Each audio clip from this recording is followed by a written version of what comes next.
আসসালামু আলাইকুম। তো আমরা হয়তো অনেকে জানি না যে আমাদের প্রিয় নবী হযরত মুহাম্মদ মুস্তাফা সাল্লাল্লাহু আলাইহি ওয়াসাল্লামের নাম আরশের পর্দায় লেখা রয়েছে। তো আজকের আমার ভিডিওতে আমি সেই সম্পর্কে আলোচনা করব।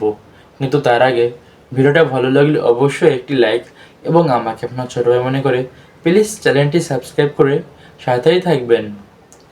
তো শুরু করা যাক ভিডিও। হযরত আদম আলাইহিসসালাম সৃষ্টির বহু বছর পূর্বেই মহানবী হযরত মুহাম্মদ সাল্লাল্লাহু আলাইহি ওয়াসাল্লাম আকাশে নবুয়ত পেয়েছিলেন। এমনকি তার নাম সারা ঊর্ধ্ব জগতে বিকশিত হচ্ছিল। শুধু তাই নয়, সে যে আল্লাহর রসূল তাও আরশের পর্দায় লেখা ছিল। তো এই কাহিনীতে বিভিন্ন রেওয়াতে বিভিন্ন মতামত এসেছে।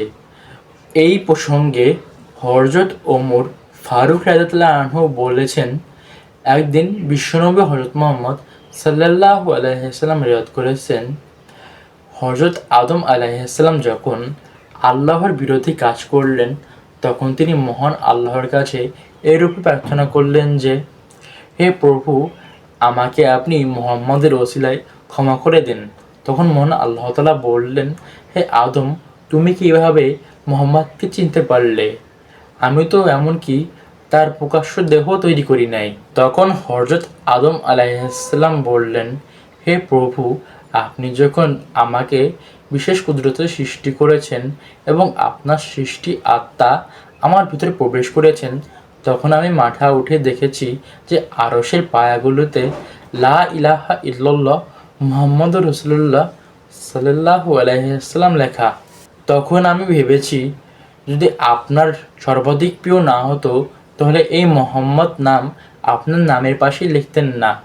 সেজন্য আমি বুঝে গেছি যে এই মুহাম্মদই আপনার সবচেয়ে প্রিয় সৃষ্টি। তখন মহান আল্লাহ পাক বললেন, হে আদম, তুমি ঠিক বিষয়ই ভেবেছ।